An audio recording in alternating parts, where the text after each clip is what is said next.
fa, es beta. La liga de la ciencia.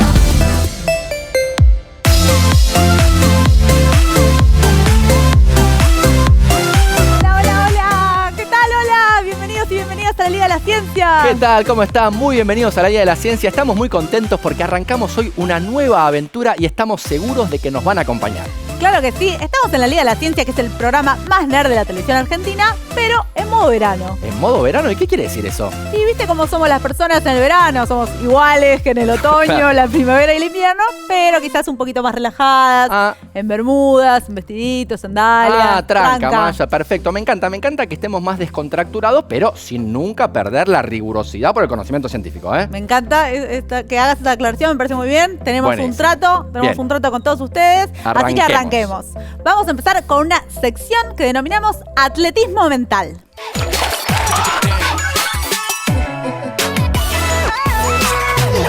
En esta sección de atletismo mental, lo que vamos a hacer es jugar un poco con el cerebro. Vamos a percibir cosas, oler cosas, sentir cosas, escuchar cosas que en realidad no existen. Y de esta forma vamos a aprender un poco más, mejor dicho, sobre este que es, creo yo, mi órgano preferido. ¿Es el tuyo también? Sí, también, porque el cerebro, la verdad que está en todo, en la conciencia, el amor, inclusive. Yo te quiero con mi cerebro. Así que sí, es mi órgano preferido. Buenísimo. ¿Y de qué vamos a hacer hoy? Y bueno, viste que quizás, Andy, escuchaste hablar de las ilusiones ópticas, son muy comunes, ahora por internet hay que te llegan mails por WhatsApp, son algunas muy, muy locas y yo creo que están todos familiarizados con las ilusiones ópticas, pero también hay ilusiones auditivas. Ilusiones auditivas, así que vamos a hablar un poquito de música. ¿Cómo andas con la música? Mal, Andy, no. Yo con la música soy un desastre. Me parece todo increíble lo que hacen los músicos. Desde tocar un instrumento, cantar. La verdad que me parece mágico porque no puedo decirle con el cerebro a mis cuerdas vocales que hagan nada, casi nada. Bueno, como somos dos en esta situación, para eso trajimos a un verdadero especialista, un músico. Él es un amigo del programa. Se trata de ni más ni menos que Germán. Germán, ¿cómo estás? Bien, muy bien, encantado. Bueno, ahí ya te veo preparadísimo con tu bajo. Listo. Ya estuviste por acá demostrando tus dotes. ¿Querés hacer un mini ahí punteíto? ¿Ves? Bueno, eso, ahí ves, ya está. Músico para mí, ya es música. Perfecto. Bueno, ¿con quién más estamos? Bueno, Andy, además tenemos que presentar a nuestra columnista Cindy Fernández del Servicio Meteorológico Nacional, que esta vez no va a estar hablando del tiempo ni del clima, va a estar haciendo de sujeto. Necesitamos a alguien que pruebe estas ilusiones auditivas, necesitamos un sujeto fresco y qué mejor que Cindy para probar esto. ¿Cómo andas, Cindy? Muy bien, ¿cómo están ustedes, chicos? Bien, muy contentos. Bueno, yo un poco ansiosa y nerviosa de estar acá en esta nueva faceta, ¿sí? Es muy raro estar como sujeto experimental en este bloque. Me encanta, sos un sujeto ideal, nos encanta, Cindy no tiene idea de lo que va a pasar. No, es sorpresa. No sé qué va a pasar, me dijeron, vení acá a hacer un experimento y yo dije, bueno, y ahora me estoy enterando que es de música. Y tampoco tengo mucha idea de música. Ah, bueno, perfecto. Nos viene bien. Porque quizás alguien con un oído demasiado entrenado, quizás nos desculaba las cosas. Exacto. Pero bueno, me gusta, Cindy. Sos un buen perfil, sos una buena sujeto. Gracias por venir. Gracias a ustedes. Y empecemos por el principio. Te voy a pedir, Germán, hablemos un poco sobre el concepto de sonido, de notas musicales, porque después un poco la idea, Cindy, es que vayas a distinguir notas musicales, ¿no? Pero, ¿qué es una nota musical? ¿Cómo se produce en una guitarra, en un bajo? Ok, te comento. En el bajo, como cualquier otro instrumento de cuerda, el sonido se produce con la vibración de la cuerda, ¿sí? La cuerda está sujeta entre dos puntos y al hacerla sonar, vibra libremente, ¿sí? Perfecto. Yo puedo obtener... Perdón, te interrumpo una cosita. Sí. Cuando vibra la cuerda, eso produce una vibración del aire, que es lo que ya los oídos, no una vibración de densidad en el aire, ¿no? Eso es exactamente, lo que es eso en el caso de los instrumentos acústicos, como esta cuerda es metálica, tiene un imán que recoge la vibración del metal y le traslada a un parlante y ahí lo escuchamos acústicamente. Y el parlante mueve el aire. Exactamente, y ahí estamos en el ejemplo que explicabas. Perfecto, bien. Bueno, entonces, tenemos la cuerda sujeta entre dos puntos, tocamos y por ejemplo con la clavija, yo puedo ir ajustando el sonido, ¿sí? Tensando la cuerda, tiene que ver entre muchas otras cosas el sonido y las notas con la tensión de la cuerda, ¿sí? En este caso tengo 4 cuerdas, pueden hacer distintos sonidos cada una, dependiendo la tensión que tengan. Y además la longitud, ¿sí? Por ejemplo, yo toco esta cuerda, está sujeta entre estos dos puntos, una nota genera ese sonido. Más grave, digamos. Grave. A medida que voy acortando la distancia entre los dos puntos, entre la que vibra la cuerda, se puede percibir que el sonido se va haciendo más agudo. Claro, claro. Un sonido más agudo es un sonido en que esa vibración de la densidad de aire, que es lo que capta nuestro oído, es más rápida, ¿no? Exactamente. Un sonido más grave es tipo el aire haciendo más lento. Exactamente. Y muchas veces es más agudo. Recordemos que nuestro oído escucha frecuencias que van de 20.000 Hz, o sea que el aire va y vuelve 20.000 veces su densidad en un solo segundo, a 20 Hz, cuando el aire modifica su densidad 20 veces en un segundo, no 20.000. O sea, 20.000 a 20 Hz es lo que escucha el oído humano. Correcto. ¿No? Y lo vamos perdiendo con la edad encima. Sí, es verdad. En realidad los más jóvenes escuchan Yo no sé, Es verdad. no sé. Es verdad. Bueno, entonces ahora el juego que vamos a hacer es un poco, Cindy, es empezar a jugar con vos para que trates de distinguir entre dos notas cuál es la más grave y la más aguda. Bueno, vamos a empezar Dale. con eso, dale. ¿Vale? No Dale. puedes mirar, ¿eh? No No. van a hacer trampa. Me voy a poner por acá. Para, Andy, que también pueden probar en sus casas, ¿sí? Estén atentos, ¿sí? Escuchen bien, bajen el volumen, que nadie les hable, que no les molesten, y escuchen y a ver si ustedes lo detectan, porque esto es recién la entrada en calor. Después se va a complejizar un poquito más, así que todos a jugar. Bien, perfecto. Vamos, dos notas. Ok, la segunda es más aguda. Germán. Perfecto. Perfecto, aprobado, Bien, aprobado. bien. Arrancamos muy bien. Bueno, sigamos, a ver, cada vez más difícil, Cindy, ¿eh? Mirá que no Está pienses bien. que ya así Ya la todo- tuve que pensar. Dale, dale. Wow. A ver, otra vez, ¿puede ser? La segunda más grave. Bien, Bien, perfecto, bien, hermano. bien. Yo lo miro a Germán porque 2 a tengo 0. Yo creo que le pego, pero también me dan dudas. Pero bueno, por ahora viene fácil igual, se va a complejizar, ¿eh? A ver. Todos en la casa también jueguen. ¿Fueron distintas esas? Llegamos al límite de... A ver, Va de vuelta. Resolución. De vuelta. La segunda más grave. La segunda más grave, no, dicen que no. no. A mí me parecía como que subía, ¿no? A mí me dio Subía como esa apenitas. sensación de que subía. Yo tenía duda también, pero no, la segunda era más aguda. Más aguda. A ver una vez más para que el público, porque siempre se aprende A ver, dale, reescuchando. Claro. Pero a mí me da sensación como que se eleva, como que hay una cosa así como una metáfora espacial Bueno. sonora, una sinestesia loca. Y ahora, bueno, Todavía no me doy cuenta, pero no importa. hemos Seguimos. descubierto el límite de Cindy, ¿no? No, De- no, a ver, tirale otro, tirale otro. ver, bueno. Otra oportunidad. Pa, esa me costó. ¿Otra vez? La primera más aguda. ¿La Bien, primera bien. más aguda? Ay, Sí. yo hubiera dicho lo contrario. Bueno, se ve que somos tres acá. Acá. En fin. Tenemos una zanahoria del oído, los tres. Y ahora vamos a hacer otro juego que es que te voy a pedir, Germán, que hagas una escala y vamos a ver, Cindy, qué es lo que escuchás. Dale. Dale. Dale.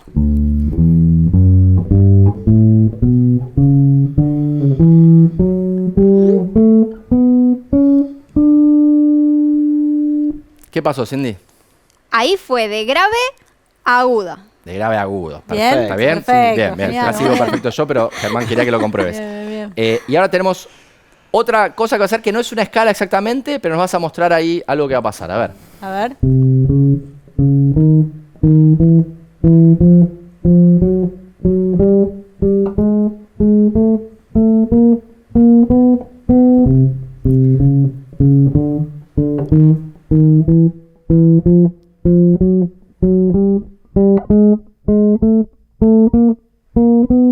Y ahí como que se te acaban las agudas. Ya más agudo que seguir eso no subiendo, podés. ¿No? exactamente. ¿Vos qué escuchaste, Cindy? Que iba subiendo de a 2. ¿Iba subiendo todo el o sea, tiempo? iba de agudo a, perdón, de grave a agudo de a 2. ¿Todo el tiempo? ¿Qué es de a dos? Sí, tum, Dos tum. sonidos. Claro. No, está bien. Tum, tum. ¿Pero todo el tiempo pasó eso, Cindy? Sí. Opa, opa, opa. Acá ¿No? tenemos una ilusión ya, me parece, ¿o no? Vos, Germán, ¿qué pasó? Yo cuando llego a la octava arriba, arranco de una nota, llego a la octava arriba, se repetiría esa nota, en vez de tocar esa nota, vuelvo a la anterior, Perfecto. de donde arranqué, como si fuera un reloj. Espectacular. Mira, para que se entienda mejor, vamos a escuchar un audio, Cindy, A ver, y te voy a dale. hacer la misma pregunta. ¿Qué es lo que escuchaste? ¿Dale? Dale, dale. Bueno, ¿escuchamos el audio?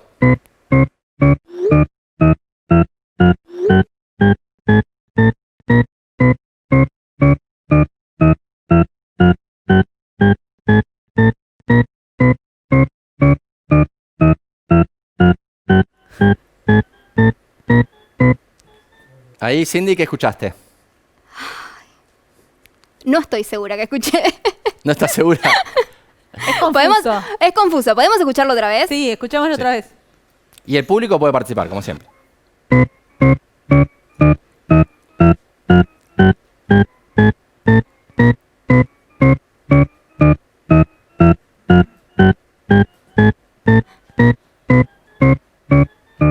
Buenísimo, Cindy. ¿Y ahora qué escuchaste? Algo que fue de grave a agudo infinito. No paraba de hacer ruido ese agudo. Infinito. ¿No? Que subía Claro. y subía. Muy molesto igual. Muy bueno. molesto. Es perturbador, tal cual. A mí también me perturba. ¿Ustedes en sus casas qué habrán escuchado? Me pregunto. ¿Y Ahora, cómo se explica esto? Claro, esto es una ilusión. ¿Por qué es una ilusión? No podría ser infinitamente cada vez más agudo porque, como dijimos, nuestro cerebro escucha hasta 20.000 Hz. O sea, hay momentos que dejaríamos de escuchar. Pero, sin embargo, parece que infinitamente se hace cada vez más agudo.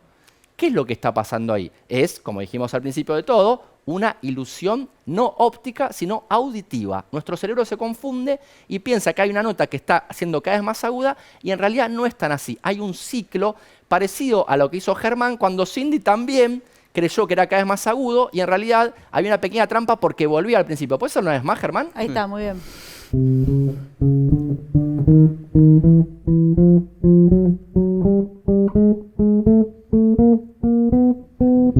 Ahí va, ahí estuvo el salto.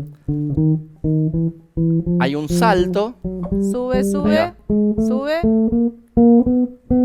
Baja, sube. Ahí sube. va.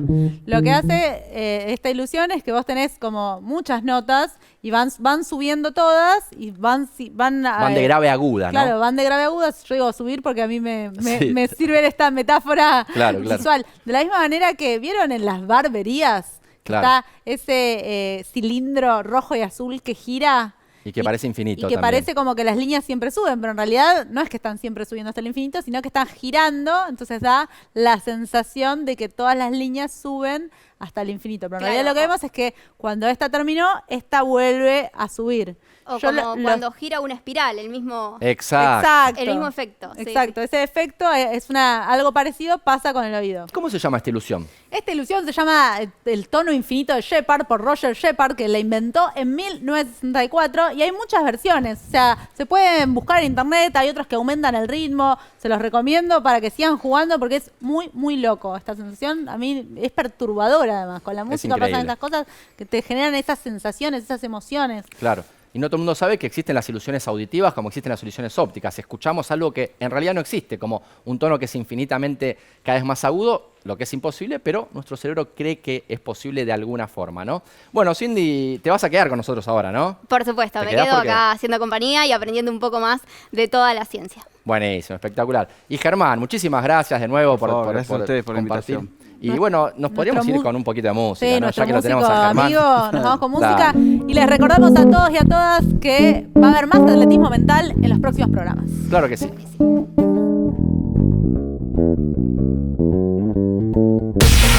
Hay un portal, hay un sitio, hay un canal donde el conocimiento toma la palabra. Todo Ciencia. Todociencia.com.ar. Mucho más que noticias científicas.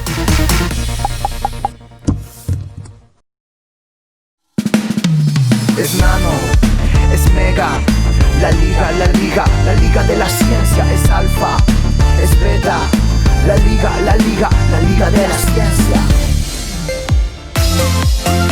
Nuevo bloque en la Liga de la Ciencia y el verano nos pone felices porque trae aires de renovación. Tenemos una nueva sección. Esta sección se llama Ciencia que busca fama. La idea es poner a conversar a un científico con un famoso. Puede ser un deportista, puede ser un actor, puede Un cocinero. ser, spoiler alert, un cocinero.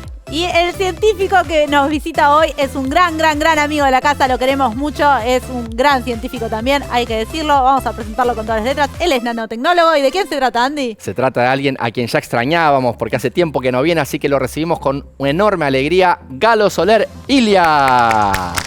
¡Galo! Galo, ¿cómo va? ¿Todo bien? Qué placer tenerte, por favor. Aparte, No, qué loco. el juego de las Bien, bien de verano. parece Igual, planeado. De Galo no me extraña, no me sorprende. No esperaba menos. Bueno, Galo, ¿sabes este tema de protocolo? Nos vamos a ir a sentar un poquito allá porque ahora viene otro invitado que se va a ir para acá. Nosotros nos distanciamos un poquito Vamos. y vamos a charlar. Primero, contanos un poco, Galo, ¿cómo fue tu trabajo en pandemia? ¿Cómo te adaptaste? Bueno, la academia no descansa en pandemia. No descansa. Trabajamos. Hoy estábamos haciendo justamente una reunión en la Universidad de San Martín con muchos de los colegas y todo se hizo una votación, se hizo una encuesta a ver cuánto habíamos trabajado, si más, menos o igual. Ah. Las 20 personas que estamos, 20-0 ganó. Una Todos votación, más. trabajamos más. Sí, mucho tal más cual. duro. Sí. ¿Y Se mucho trabajó- más desde la casa o tenés muchas cosas en laboratorio que requieren de la presencia? Bueno, no trabajamos mucho en laboratorio ni en aulas, pero trabajamos mucho en aulas virtuales, trabajamos Claro. mucho preparando trabajos y tuvimos que ser muy cuidadosos con laboratorio porque no pudimos ir durante mucho tiempo y ahora en algunos proyectos que tenían que ver con COVID, por ejemplo, nosotros estamos haciendo un sistema antiviral Ah, para aplicar en superficies y poder neutralizar el virus. Y, por ejemplo, esas tareas eran muy quirúrgicas, o sea, podíamos ir un determinado tiempo, muy Claro. poca gente, con muy buen Claro. distanciamiento, que siempre es lo recomendable. Y lo estamos logrando, lo estamos haciendo funcionar y de a poquito algunas de las prestaciones de los laboratorios las pudimos hacer andar, por suerte. buenísimo. ¿Seguís trabajando con nanosistemas funcionales, digo bien? Sí, estamos trabajando haciendo cosas alucinantes. Este año hicimos, por ejemplo, un robot a control remoto que tiene 100 nanómetros de diámetro y el control remoto es una luz verde. Wow. O sea, le aplicás una luz verde y es una particulita que se achica. O sea, Sí. va navegando, le aplicás luz verde, se calienta, se achica, pasa por lugares, después le apagás luz verde, se agranda y sigue caminando. Espectacular. Bueno, me quedaría charlando muchísimo más sobre Es esto, divertido. pero vamos al tema que nos convoca hoy, pero otro día volvés a contarnos. esto, Perfecto, ¿eh? cuando La quieran. pregunta es, ¿cocinaste mucho durante la pandemia, Claro. además de trabajar? Acá está la prueba. En una entrevista dijiste que la cocina es química. Bueno, yo soy un químico de síntesis. Yo hago cosas, hago materiales pequeños. Claro. Y en el fondo, la buena síntesis es la cocina. Nos dicen los cocineros a nosotros, los químicos de Ah, síntesis. mira, yo pensé que lo decíamos los físicos un poco como mala onda hacia lo. Claro, pero tenés que comer después, ¿eh? Está bien, pero claro. Lo tenés- Somos esenciales. Pero exactamente, Ahí vamos. perfecto. Y vamos a hablar entonces ahora justamente con un cocinero. Y Claro. justo estamos en la TV pública. ¿Les ¿Qué? parece que mientras ustedes se quedan acá, yo voy a buscarlo a Lucho, el pastelero de cocineros argentinos, y vemos genial. cuánto hay de química en la cocina y cuánto hay de cocina en la química? Dale. Solo Veamos. se trata de moléculas, chicos. En definitiva de eso se trata, tal cual. Bueno, me pongo el barbijo y lo voy a buscar al estudio de cocineros. Ya vengo. Espectacular. Dale, te esperamos acá. Dale.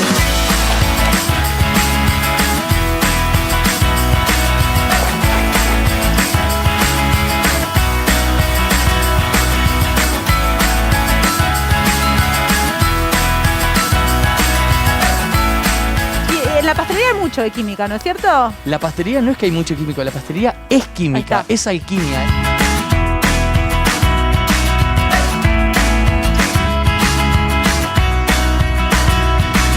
Ah, vinimos con Lucho. ¿Cómo andan? Ah, buenísimo. nuestro Hola, pastelero ¿todo bien? amigo. ¿Todo bien?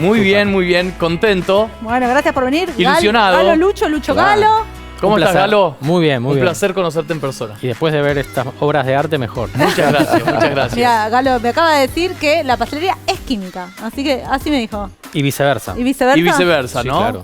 Sí, Sí, sí. Vos sabés que hace muchos años me dedico a dar clases y una de las cosas que trato de hacerle conocer a los chicos es la importancia que tiene la exactitud en cada ingrediente de la pastelería, que es algo que uno no puede jugar como tal vez en la cocina con un condimento, un poquito más, un poquito menos. La pastelería, un poquito más de polvo de hornear o algún agente leudante químico o algún líquido mezclado o emulsionado con una grasa produce un resultado muy distinto. Es genial eso. Y se traslada plenamente al olfato y al sabor, que es lo que, o al gusto, ¿no? Que es lo que entendemos como sabor, ese juego de textura, de aroma. Así que está bueno este mundo. Me divierte. Es que es muy interesante, ¿no? Todo este tema de lo que vos contabas, Lucho, de tener una miríada de distintos componentes. Cuando vos tenés sistemas con tantos componentes como los componentes que dan aroma, los componentes que dan textura, etcétera, todo eso se mezcla y hay una complejidad tan grande que efectivamente, cuando vos mezclas un sistema con muchos componentes, hay como muchos espacios diferentes donde es como una pelota que puede caer en distintos lugares.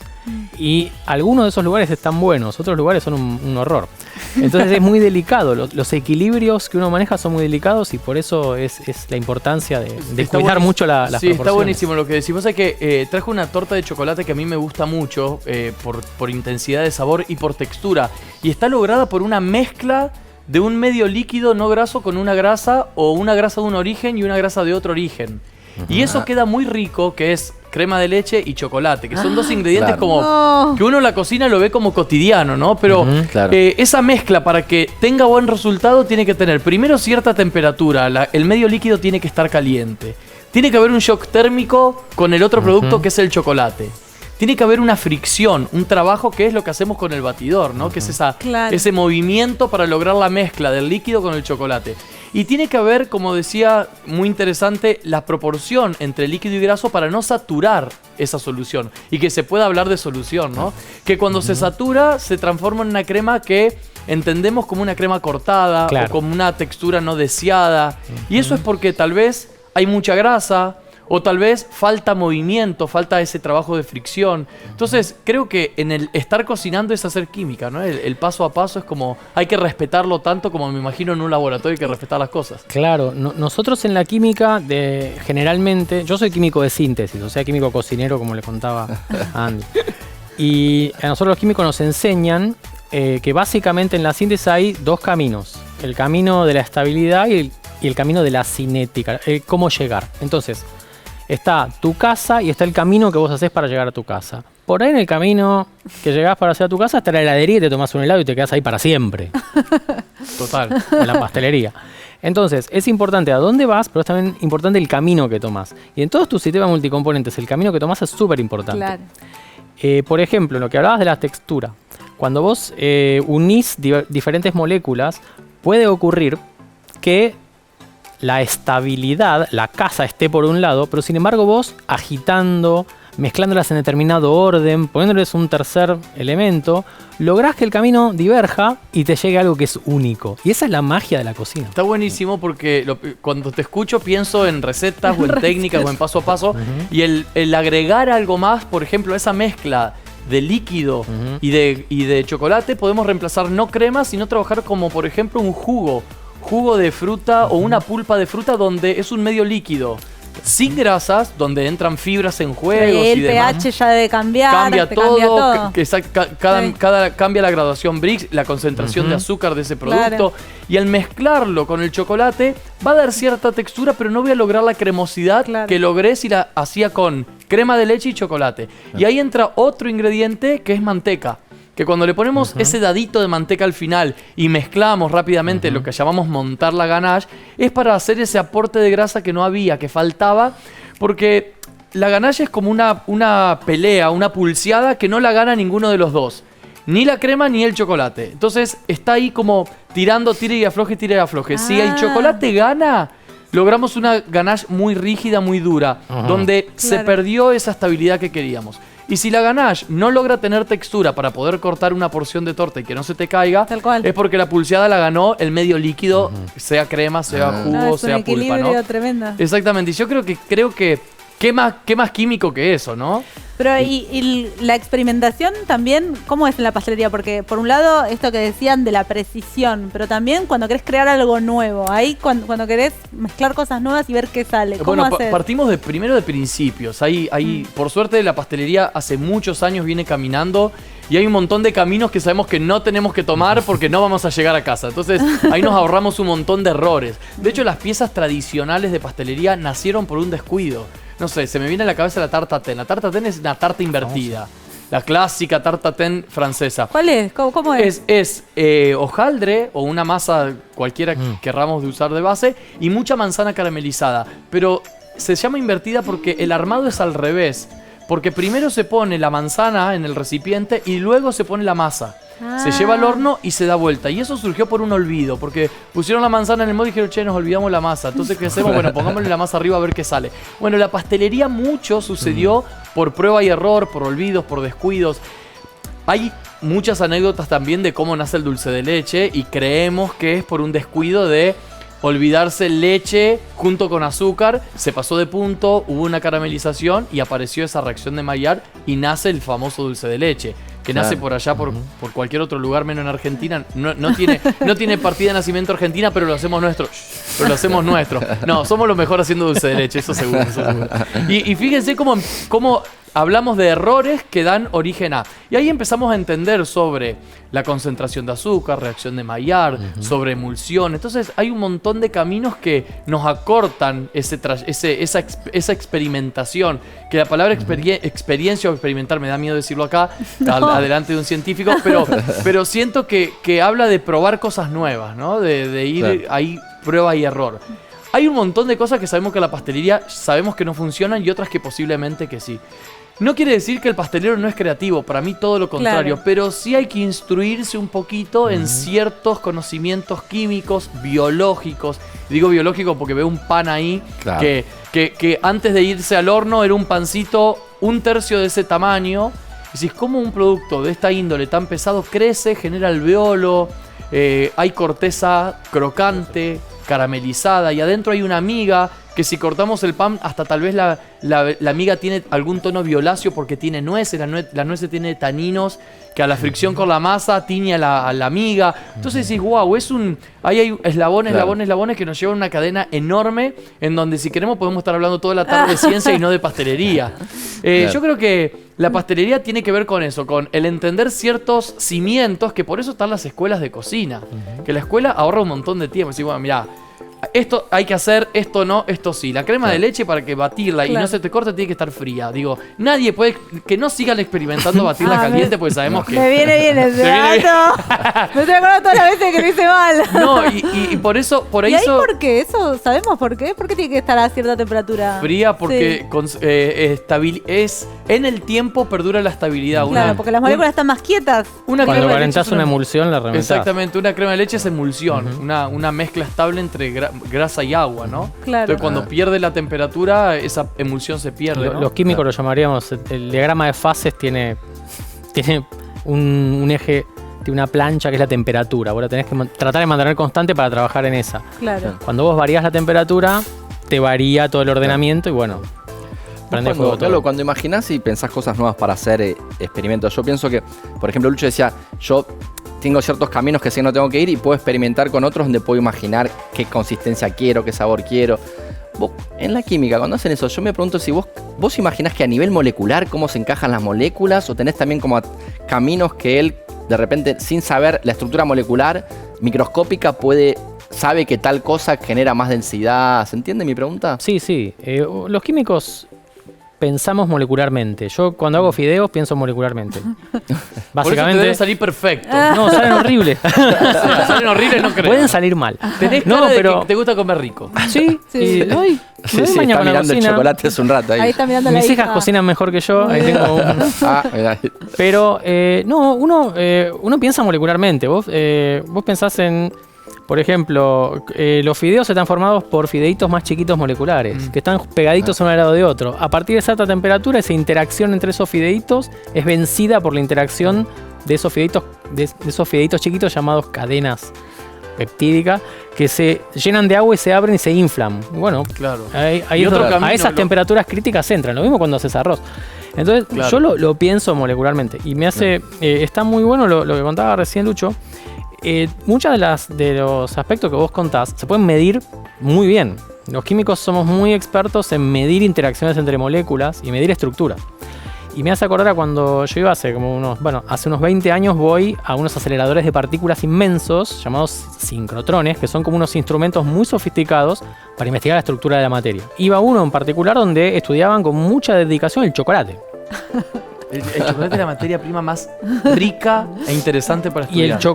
Entonces esta gente... ¿Qué es a nivel molecular el chocolate? El chocolate es una mezcla infame de grasa, fibras, proteínas, de todo. Okay. Pero lo interesante es que en el chocolate las grasas cristalizan de alguna manera. Entonces eso es lo que le da... que se forman estructuras regulares con los átomos acomodados. Las moléculas de ciertos ácidos grasos se ponen una al lado de la otra como un mazo de cartas. Claro. A veces el mazo de cartas tiene una inclinación así, a veces así.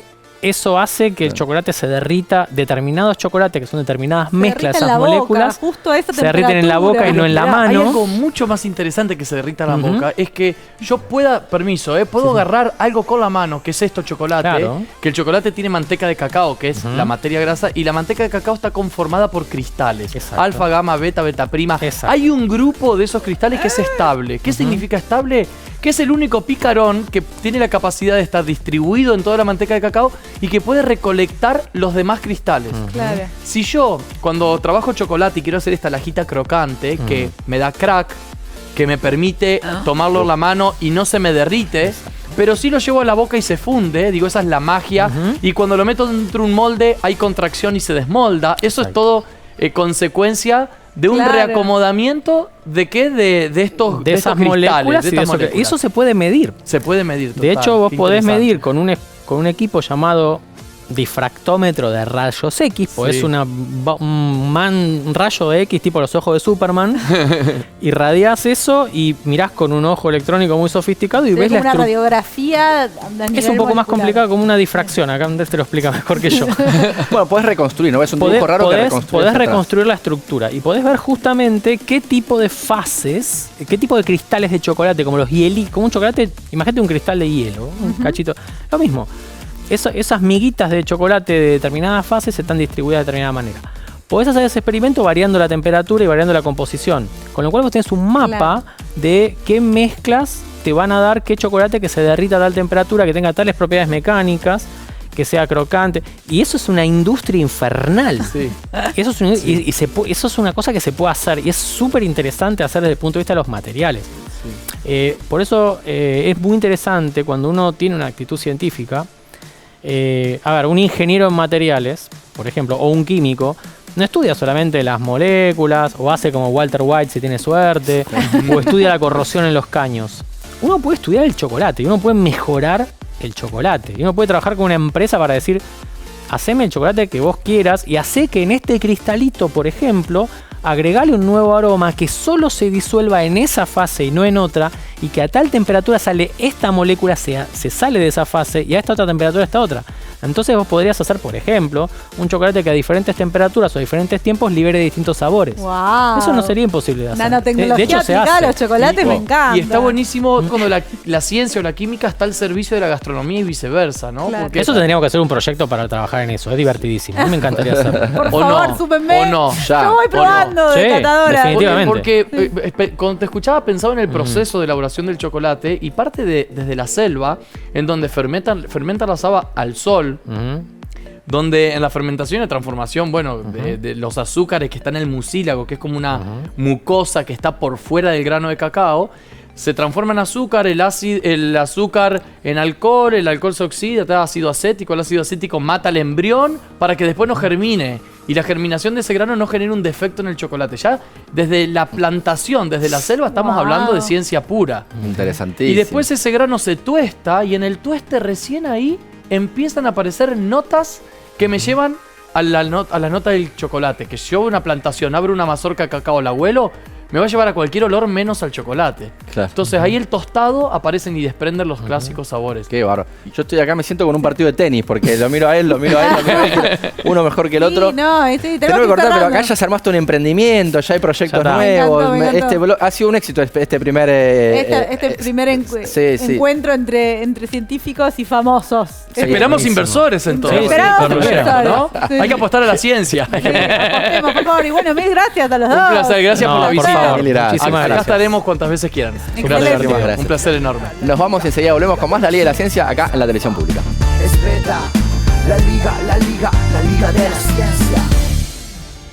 Nuevo bloque en la Liga de la Ciencia. Hoy más que nunca necesitamos estar bien informados, así que con la producción armamos el resumen científico de la semana. Vayamos a verlo.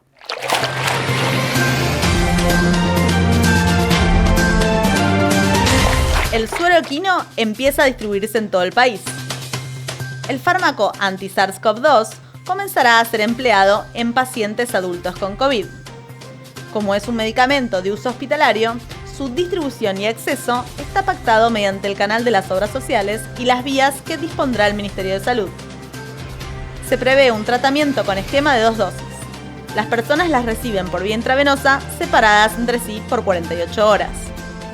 Si bien aún no se conoce el precio, desde Inmunova, la empresa de base biotecnológica a cargo del desarrollo, estimaron que sería mucho más económico que otros tratamientos equivalentes que se realizan en diferentes partes del mundo.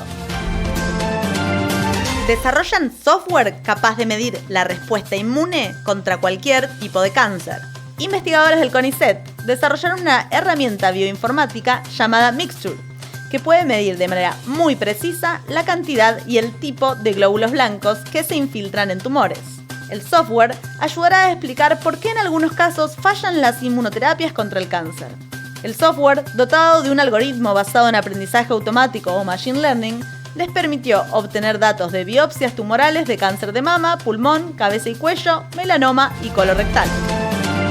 Los test serológicos argentinos para COVID-19 superan el 1.000.000 de ensayos.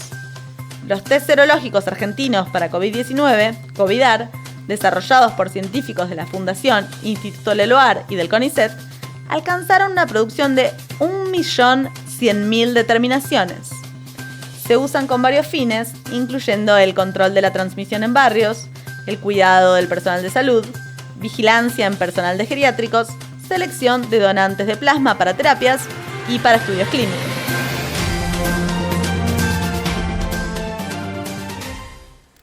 Y de las noticias científicas de la semana seguimos con la actualidad porque nuestros columnistas nos van a estar contando qué pasa en su disciplina en estos días. Cuáles son las noticias dentro de cada una de sus áreas que están ahí bien calientes, que son lo último que está pasando. En este caso estamos con Cindy, que nos viene acompañando desde el primer bloque, pero como la liga está en agenda, queremos saber qué está sucediendo en estos momentos. Así que Cindy, bueno, gracias por quedarte. ¿Qué tal?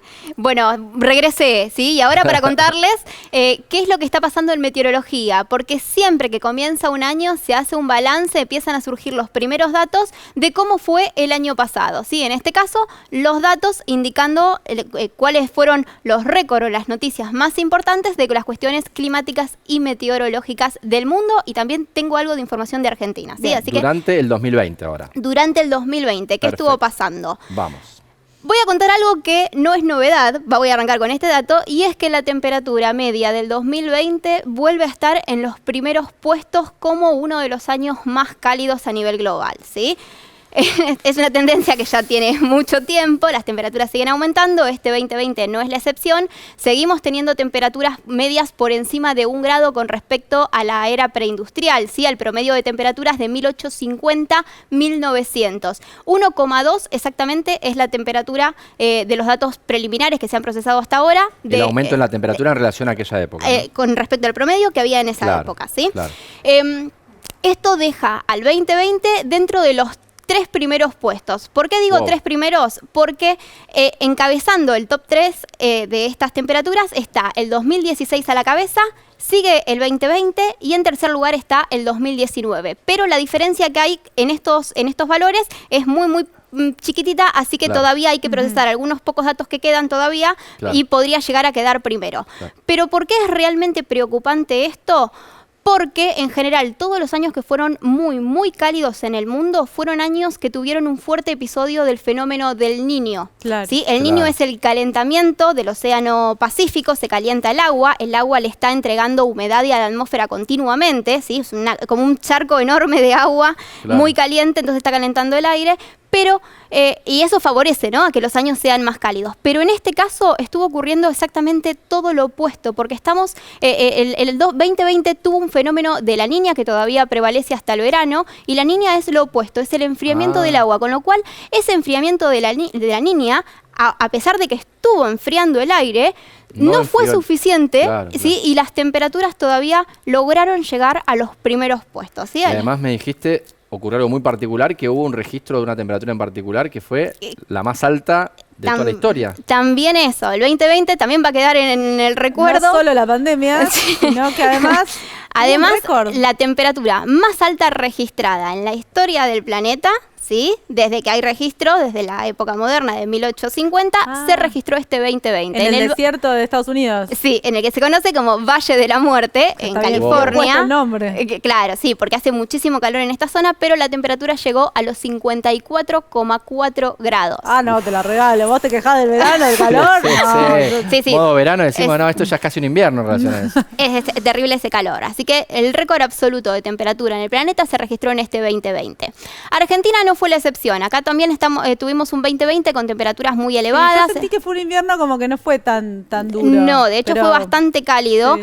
Creo julio fue el único mes que tuvo temperaturas por debajo de lo normal, pero todo el resto del invierno y el resto de las estaciones fueron muy cálidas. Argentina, hasta ahora, también en los datos que se han llegado a procesar hasta este momento, está en un segundo puesto, ¿sí? Está como el segundo más cálido. Pero también otra cosa que se destacó en Argentina fue la sequía, que venimos ya de casi un año completo con pocas lluvias, una sequía muy extrema que no solamente abarca Argentina, sino que abarca Brasil, Bolivia, Paraguay, incluso la NASA calificó a esta sequía como la segunda más grande en Sudamérica desde que tiene registro. Mirá, ¿sí? wow. Así que Por todo eso esto, los incendios, ¿no? claro, todo esto, el calor con esta falta de lluvias estuvo favoreciendo a la aparición y la propagación de los incendios acá en Argentina. Y el 2020 también va a quedar en la memoria por la cantidad de huracanes, que fue un dato que... un daño acá. Sí. La cuenca del Atlántico tuvo un récord absoluto de huracanes. Hubo nada más y nada menos que 30 tormentas con nombre. ¿Sí? 30. Wow. El promedio que tiene que lo normal por año son 12 nada más. Cindy, tenemos que ir cerrando. ¿Cómo influyó la pandemia en todo esto? Bueno, fue bastante preocupante porque en los primeros 6 meses del 2020 la OMM ya dijo que había más de 10 millones de desplazados producto de las cuestiones climáticas y meteorológicas.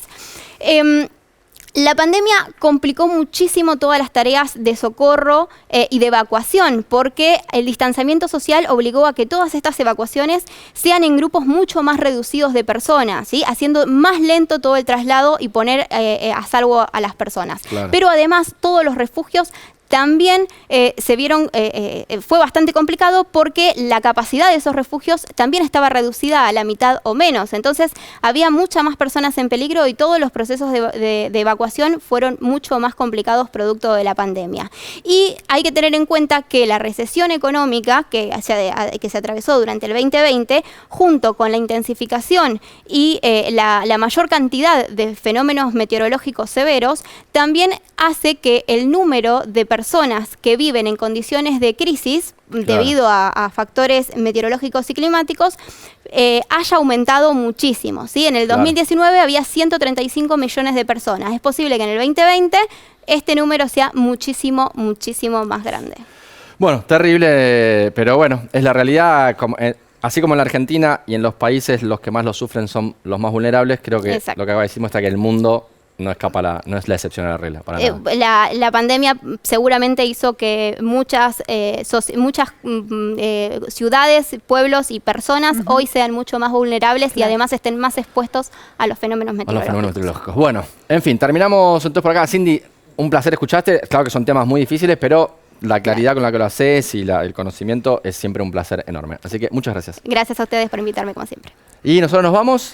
Nosotros seguimos con una sección un poquito más arriba que es Ciencia en Casa. Ustedes ya saben que los curiosos y las curiosas van más allá de los científicos que trabajan de ser científicos. Cualquiera puede ser curioso, cualquiera puede ser curiosa y sabemos que muchos de ustedes son científicos en sus casas. Así que por eso inauguramos esta sección que es Ciencia en Casa, donde vamos a estar haciendo experiencias, un poco de arte, va a haber tutoriales, va a haber sorpresas, va a haber muchas cosas y vamos a meternos en la casa de aquellos que nos inviten a mostrar este mundo fascinante que es la ciencia que está en todos lados, la ciencia cotidiana. Vamos a ver al primero, que es nuestro amigo, el paleoartista de Paleocartón, que es Santiago Rehuil, así que nos abrió las puertas de su casa, tiene un mundo fascinante y nos va a estar mostrando un poco de qué se trata. Vamos a verlo.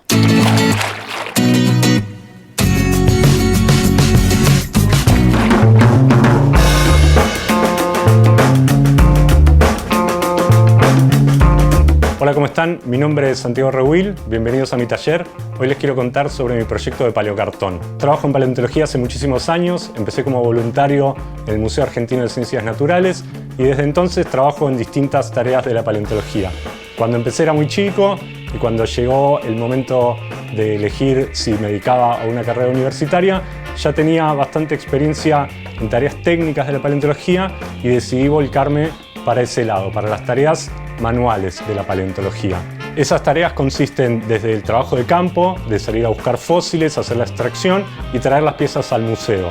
Y una vez en el museo nos dedicamos a limpiar y restaurar esas piezas, que es un trabajo que lleva mucho tiempo. Pero además hacemos tareas de exhibición, armar los esqueletos, exhibir las piezas que mostramos y me he dedicado mucho a lo que llamamos paleoarte, que es mostrar cómo imaginamos que estos animales que estamos estudiando podrían haber lucido en vida. Pero además, y esto para mí es lo que lo hace más interesante, para cada pieza me comunico con investigadores e investigadoras que sean especialistas en el tema. Y ellos me brindan un montón de conocimiento y además me van asesorando para que la pieza que haga, si bien está hecha de cartón, sea lo más fiel posible al fósil. Hoy les quiero enseñar a hacer con cartón un diente de Giganotosaurus, un dinosaurio gigante que habitó acá en Patagonia. Y conozco la persona exacta para asesorarnos en el tema. Estoy llamando por Zoom a Juan Canale, que es investigador del CONICET, es paleontólogo y trabaja en el Museo Villa del Chocón. Él es especialista en estos animales y le voy a pedir que nos asesore y nos cuente un poco sobre Giganotosaurus. Juan, querido, ¿cómo andás? ¿Cómo estás, Santi? Un gusto poder charlar con vos. Vamos a hablar un poquito del Giganotosaurus carolini, que es la estrella de nuestro museo acá en el Chocón. Es un dinosaurio carnívoro del grupo de los terópodos, que resulta ser uno de los dinosaurios carnívoros más grandes del mundo. Se encontró el año 1993 acá en el Chocón. Lo encontró un poblador local, Juan Carolini, a quien le dedicaron el nombre de la especie. Y el nombre Giganotosaurus hace referencia a su tamaño gigante, significa reptil gigante del sur. El cráneo, que está bastante completo, mide aproximadamente, habría medido entre 1,60 m y 1,80 m de longitud, y tiene varios de estos dientes, como este que está acá. Este es uno de los más grandes que tenemos, que miden la corona, o sea, la parte que sobresale a la raíz, que es la que está implantada en el hueso de la mandíbula, y la corona, más de entre 10 y 15 centímetros de longitud. Y tiene la característica de tener la forma como de la hoja de un cuchillo, o sea, en punta, curvados posteriormente, y lateralmente bastante comprimidos. Excelente, Juan, muchas gracias. Después te cuento cómo nos salen. Ahora vamos a ponernos manos a la obra. Para este tutorial vamos a necesitar cartón, algún cartón más fino y también cartón corrugado, lápiz o lapicera, tijeras, pegamento, cinta de papel, papel cortado en pequeños trozos, lijas, pintura acrílica, pinceles y una esponjita. Bueno, este es el diente que vamos a hacer. Así nos va a quedar. Ahora les voy a mostrar paso por paso cómo llegamos hasta acá. Lo primero que voy a hacer es, en un cartón fino, que puede ser la tapa de un cuaderno o una caja de cereal, voy a trazar la silueta del diente. Esto lo pueden hacer también basándose en una foto que pueden buscar en internet. Voy a cortar esto y ahora lo que voy a hacer es usar este de plantilla para cortarlo 4 veces sobre cartón corrugado, sobre un cartón un poco más grueso. Estos dos los voy a usar para la superficie externa, pero estos que los vamos a usar de relleno los voy a cortar un poco más chiquititos para que le dé volumen al diente. Y además, como acá la raíz está comprimida, está aplastada, le voy a cortar una forma de herradura en la base. Ahora que tengo todas las partes cortadas, vamos a usar el cartón finito, para que sea el centro del diente y nos va a servir para hacer el filo. Y el cartón corrugado va a generar el volumen, pero además lo podemos aplastar, lo podemos modelar. Además de doblarlo, podemos comprimir el corrugado para poder generar esa forma que buscamos. Ahora voy a pegar todo esto con pegamento y con cinta voy a generar los bordes más prolijos. Acá estoy pegando bien y apretando para generar esta depresión, y ahora los bordes los voy a modelar un poco pegándole cinta de papel. Y fíjense que la raíz, el borde va a quedar redondo, y en la corona el borde tiene que quedar filoso. Así ya está hecha la forma del diente. Lo que voy a hacer ahora es pegarle pedacitos de papel con pegamento para cubrir toda la superficie y eso va a hacer que quede más unido y prolijo antes de pintar. Para hacer la cartapesta le pongo pegamento al papel con el pincel y después lo pego igual que hice con la cinta.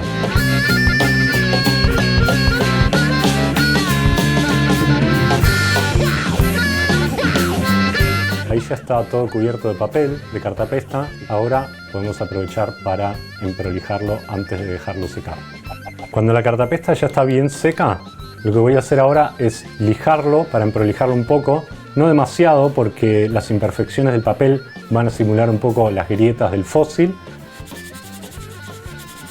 Con una lima de uñas, usando el borde, voy a ir marcando pequeñas escotaduras para hacer los dentículos, es decir, de acá hasta el extremo vamos a ir haciendo marquitas. Y ahí ya estamos listos para pintar. Para pintarlo lo que voy a hacer es usar una mezcla de colores. Tengo acá 3 colores. También voy a aprovechar que ya la cartapesta la hice con papel madera, entonces ya tengo una base de color. Con el blanco lo voy a manchar un poco y después arriba con marrón y con negro le vamos a hacer algunos detalles y lo vamos a ensuciar.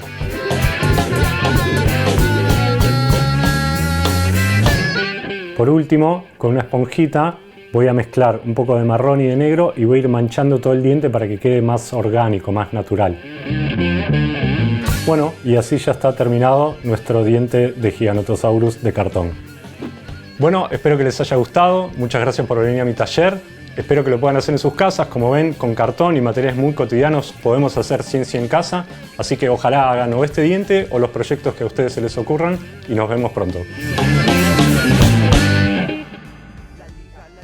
Gracias, Santi, estuvo buenísimo. Gracias por abrirnos las puertas de tu casa. La verdad que nos encantó y nos encantó Ciencia en Casa. Muy buena sección, una nueva sección acá en la Liga de la Ciencia. Una nueva sección en la Liga de la Ciencia, modo descontracturado. Hicimos un montón de cosas nuevas, experimentamos y nos salió bien. Nada pone más contento a un científico o una científica que hacer un experimento y salga bien, así que terminamos felices. Terminamos felices y nosotros nos vemos la semana que viene con más La Liga de la Ciencia acá, en la pantalla de la televisión.